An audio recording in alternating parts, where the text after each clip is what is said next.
Qui-Gon Jinn. Which brings me to my next question. What do you say to the trend of things that are starting, like phones are mobile filmmaking is used to be, I think, very much a gimmick, but now it is a full-on thing. It is Oh, absolutely. absolutely coming up. And what do you say to that trend? Do you ever feel like that you'll shoot something on a phone, or I know you're a Black Magic guy, but you ever Yeah. think that you'll find something where you'd be like, you know what, this will be a perfect vehicle to shoot on a phone? Well, I mean, for me personally, I mean, Soderbergh is killing it with the iPhone movies. I mean, and he's doing it just to like put a big middle finger up to everybody. He's like, you know Right. what? I'm Steven Soderbergh. I'm gonna go shoot movies on the iPhone. Why? Because I can, and I'm gonna get big stars to come out, and they're gonna be in front of my iPhone because I'm Steven Soderbergh, and you guys can go F yourself. Right. And he's just experimenting, and I love that about him. He is like my power animal. Like he's like Steven Soderbergh, Robert Rodriguez. They're like my power animals. I mean, seriously, because you gotta love those kind of balls, and just like, why not experiment, go have fun, do stuff. That's what's exciting, and that's also what excites filmmakers. Me personally, I'm a colorist. I'm a color guy. I'm an editing. I'm a post guy. I understand the technology. I have a fairly good grasp on the technology and what I need to get a decent image out there. For the price point of a Blackmagic Pocket, I'm good. Like, I don't need to shoot on. It's about the same price as an iPhone, the new iPhone XS 15 billion, whatever it is. It's just changing every day. But that latest iPhone's about $1,000. So for about $1,000, I can buy a used old pocket camera, the 1080p, which by the way is what I shot my entire feature film on, at 1080p. So anybody saying you have to shoot 4K, no. So I wanted to prove that I could shoot it on a small little camera. So that you could buy one of those cameras and maybe pimp it out for $1,000, or you could buy the new camera, which is 4K, Which is amazing. it's I love that 13, camera so and much. it's $1,300 with a copy of DaVinci Resolve on it, and you get yourself, if you want to go cheap, get yourself a kit lens Oh for yeah. like $150, Or and you rent the roll lens. in, or rent the lens for like $20 for the weekend or Right. whatever it is, and you roll. It's insane. So I don't particularly need to shoot on an iPhone. I think it's a little bit more cumbersome for me because I have to get a lens adapter. I'd have to do a lot of other things. If there's nothing else around, or if that's something that you want to aesthetically choose, like Sean Baker did with Tangerine, then that makes all the sense in the world. Is it a feasible option? Absolutely. There was a great video by a YouTuber that he put out, Red versus iPhone. And he shot the exact same. He put the Red camera and taped it at the top of the iPhone and shot the same footage with it and showed comparisons. And people lost their mind because, I hate to tell you that, the iPhone held. I mean, it was like, you can't really tell the difference. Like, if you look, only a trained eye might be able to tell the difference.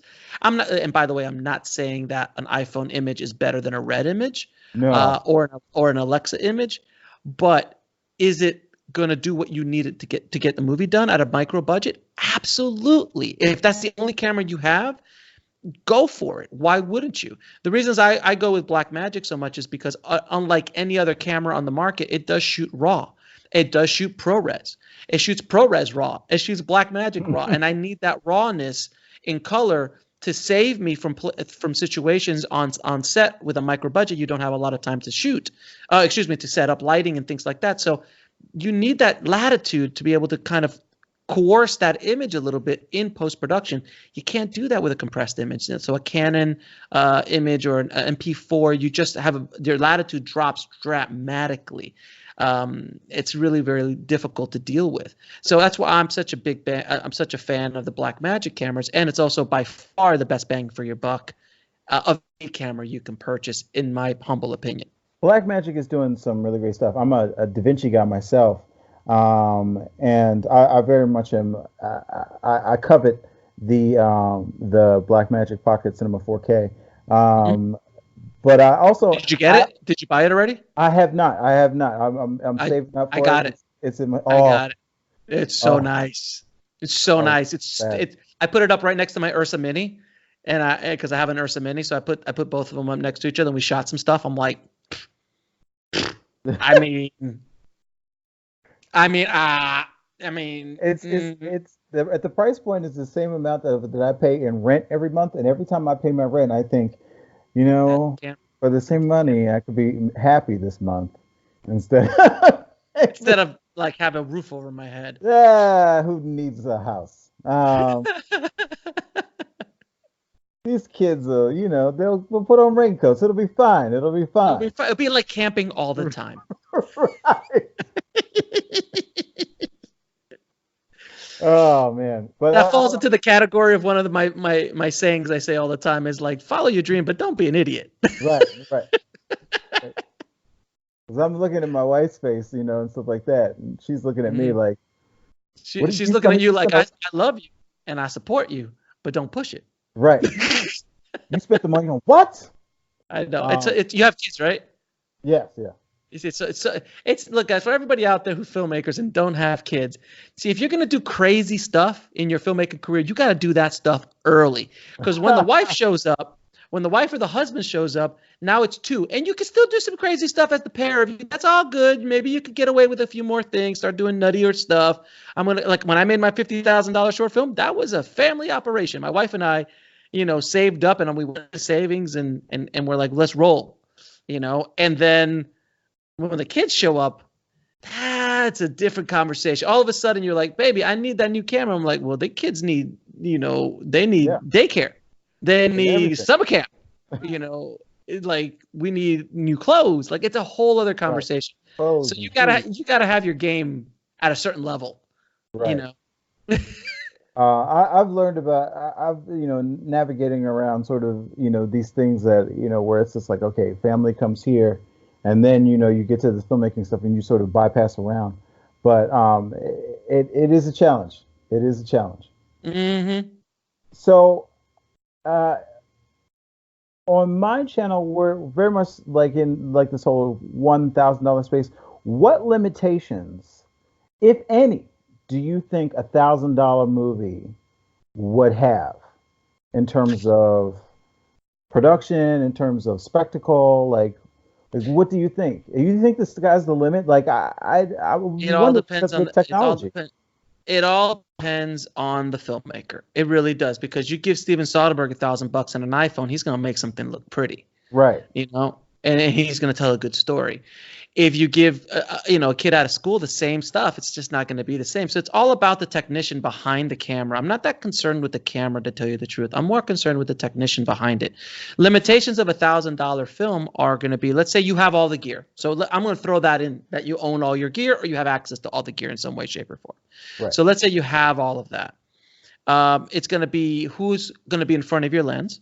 Okay, so if it's a bunch of friends who don't act or haven't acted before, there's your limitation. Can you afford, or can you entice seasoned actors to get in front of your lens? Okay, that's going to be limitation number one. Limitation number two is going to be, where can I go with this camera package and these actors? If I'm going to shoot this in my house against a white wall, well, that's probably not going to be the most stimulating situation ever. So am I going to go on the street, and am I going to be able to just go out and shoot stuff and do whatever I want? Where am I going to go with this situation? That's going to be the other limitation.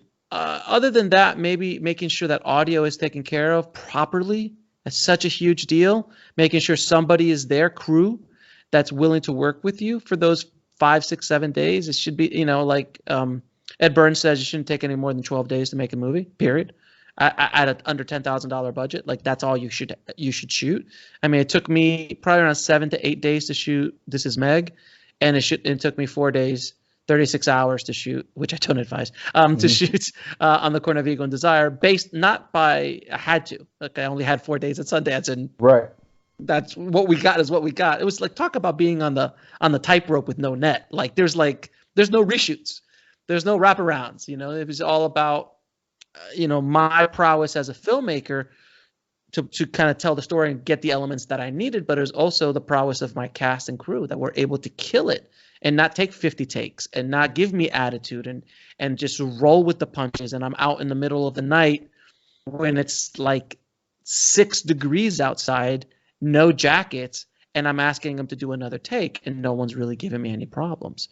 That's what those are the things that $1,000 budget can't make up, because when you do have those kind of issues, you have no money hose, as Robert says. You have no money hose to squirt at it. So you really got to be very, very careful. The lower the budget, man, the tighter your situation has to be in order to make something relevant, or even something that's going to make sense, or is going to do anything for anybody involved, including yourself. So you really got to have everything super tight, whether it be a script, a scriptment, making sure you've worked with those actors, understand that everybody understands what they're going into, and everybody understands what kind of movie we're making. You show up day one, the actor's like, "Where's my trailer?" I'm like, "Whoa, we did not have that conversation." These are all the things that $1,000 budget cannot withstand. It's more fragile of a budget to deal with. The more money you have, the more you could resist that kind of incoming punches. But if you don't, everything has to kind of go the way you need it to go. There's a lot more freedom, but at the same time, you really got to make sure everything's tight and everybody's on board, and you're casting your crew as well as casting your cast, because they're going to go into battle with you. And if they have attitude, or, I don't want to do this, or this sucks, it's done. You're done. You can't withstand that at that budget range. You just won't be able to, and the whole thing will fall apart. Literally at that budget range, if somebody wants to give you attitude and they're a key player, which are generally at that budget range, you're not going to have 20 people on set. Let's say your audio guy just starts giving you attitude. Well, guess what? And if he walks, and guess what? You're done. You're done. It's over. Like, you can't keep shooting. I mean, maybe you shoot some B-roll, maybe you shoot some stuff that's non, MOS stuff, but that's pretty much it. Right. So you really got to make sure everyone's on board, everyone's happy. It's a little bit more stressful for the filmmaker and the producer to make sure everything gets to hold it together, because again, you don't have that money, that don't have the money hose. That's why I like shooting at Sundance, because they're trapped. Right. They're trapped. They can't go anywhere. Nowhere to go. Right. Yeah. They can't. They have no, and they're staying with me. So if they give me shit, they're gonna have to come back to my hotel, to my condo where I was staying, and you're gonna have to look me in the eye for the next 3 or 4 days, because we've got your ticket out. Right. So it was, it was a hostage situation, basically, is what I'm saying. But I'm joking, of course. But that's what I feel the limitations are with a lower budget film. You really have to have things extremely tight on what you want to get done and who you're going to get it done with. Yeah, I'm very much feel you on my second film. Which I was like you. I shot it in 4 days, and I originally took it as like what my first movie was. Well, it was big for us. We spent almost $15,000 on it, and it was just way too much money. God damn! I could make like 3 or 4 movies with that. No, I know. It was way too much. And after that, I was like, well, I sort of cracked the code, and I was like, I feel like with what I know, I can shoot a movie for $2,000. And then we ended up crowdfunding $4,000, and so it made all the difference. But then I was like, I spent that entire the 6 months leading up to it, like every day I was working on making the script as tight as it could be, and figuring out like how much time is it going to be in this location, and how to move people from one thing to the next. My channel is sort of, I like to phrase it as like, think of it as like, my channel is geared towards, or I'm hoping that it's geared towards, I'm trying to, where it's like, you have that person who's always necessarily wanted to make a movie, but one day got in the shower, and they had this great idea, and they jumped out of the shower and they Googled how to make a movie on your phone, and and now they're sort of entering this community where it's very big, but it's also very small. And so I'm wondering, what advice do you have for that dude who's about to make that decision? Like, this guy says that I can make a movie for $1,000. Like, what advice would you give to that person who's about to start on that journey, like down the road? Well, my biggest advice is that if it's the very first thing you've done or are going to do, $1,000 movie is probably not the greatest idea in the world, and I'll explain why. Because you don't have the tools in your toolbox to justify that situation. Someone like yourself or someone like me who've been doing this for a few years, have a lot of tools in our toolbox, are able to do a lot of the work themselves and are able to create a product of quality to put out into the world and actually make it a viable product to either be sold or seen by people. If you've never picked up a camera, never worked with a DP before, never been on set before, probably not the smartest idea to put out because it won't work. You just don't have it's like me going like, I'm going to go chisel, David out of marble tomorrow. Like, I just don't have, like, I couldn't even begin to do something. I'm going to go build a house tomorrow. I'm going to go build a house. I've been watching a lot of HGTV. I've seen other guys do it. Seen tiny houses. I've seen tiny houses. I'll build a tiny one. It won't be a big one. I'll build a tiny house. I'll get some wood, I think nails, right? You need nails and a hammer, I think. And I'll just like frame it, and I don't have a blueprint, so I'm just going to freewheel it. And, but that's what filmmakers do. We're one of the few industries that people think purely because they either watch somebody else do it that anyone could do it. It's like writing screenplays. It's even worse than screenwriting. Anybody thinks they can write a screenplay. And it's one of the most difficult things. So it's much easier to write a novel than it is to write a screenplay. Screenplay is a much different skill set than writing. I finished writing a book recently, and it's a lot easier to write that book than it was to ever write any of my screenplays, because screenwriting is such a unique art form in itself. But as a director, as a filmmaker, if you're going to go out there, you gotta do some you have to educate yourself. You gotta read books. You gotta take online courses. You gotta practice and practice and practice. And you can practice with your iPhone. You can practice with free software like DaVinci Resolve or get Final Cut X. Don't get Premiere, but because I'm hating on Adobe, but I'm right there with you. I don't like their monthly plans. But DaVinci is free, and then if you want to go hog wild, it's $2.99 for the complete set, and the free version is like 95% of what you need to do. You can edit a whole movie and export it in the free set with free software without problem. You can download it online, and I'm not getting paid by Blackmagic to say that. I'm just a fan of what they do. And before it was Final Cut Pro or something like that. But find the tools that you can start educating yourself on that process before you jump into making a feature. Like, it took me 20 years to make my first feature. Mind you, I'm not saying it's going to take you 20 years. I was stupid. I shouldn't have done it. I should have done it. I was afraid. I was fearful. I had a horrible mind, and we can talk about that if you'd like.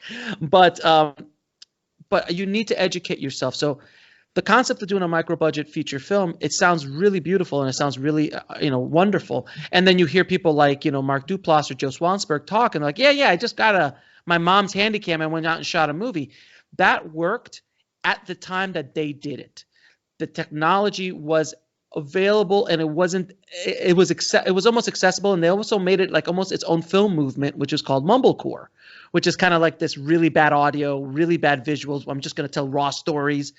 That vibe doesn't work today. If you notice, there aren't many movies made in that style anymore because people aren't going to put up with it, because the technology is so affordable now that you can go get a Blackmagic and your image is going to look very cinematic. It's going to look great. You can get decent audio. You get a Rode mic for $100.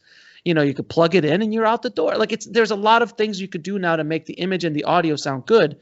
So that is not a good representation of what can be done. It could have been done at that time, but that window is now closed. In the world that we're in today, you need to create a low-budget film or a micro-budget film that looks good, sounds good, has good. Everything's up. You have to take everything up a notch because there's just too much competition out there.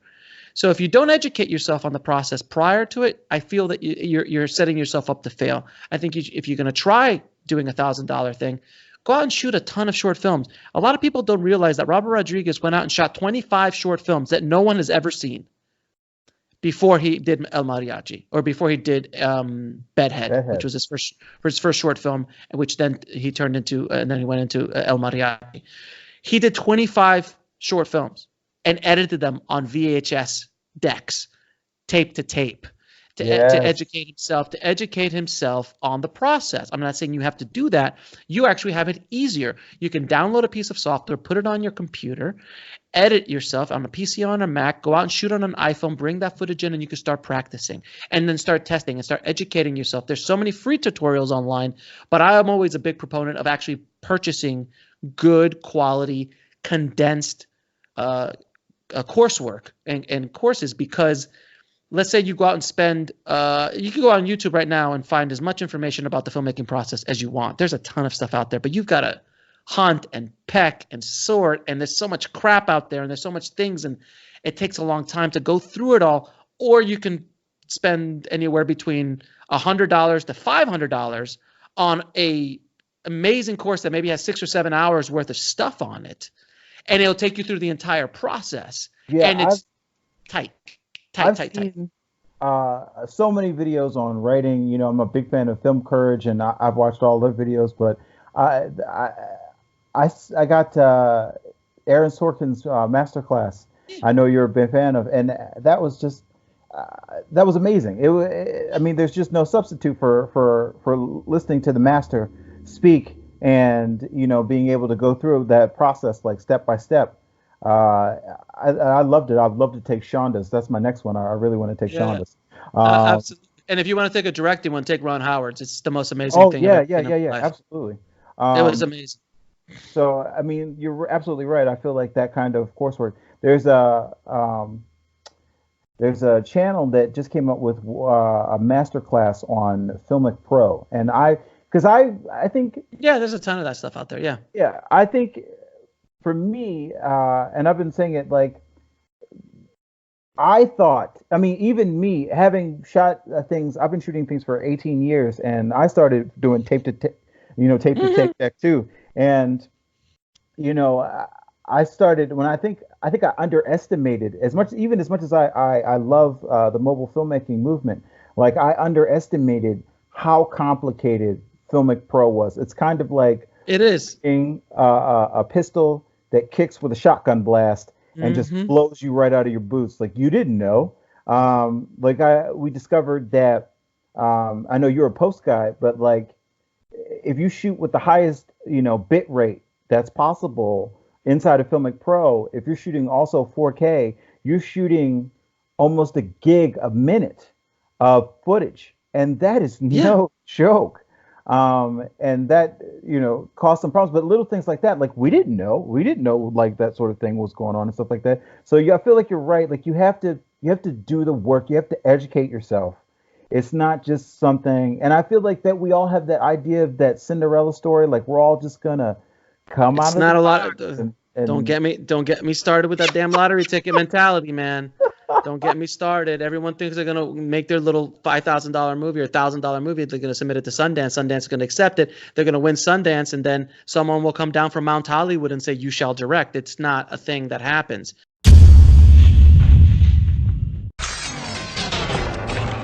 Yeah, you love it, Qui-Gon Jinn.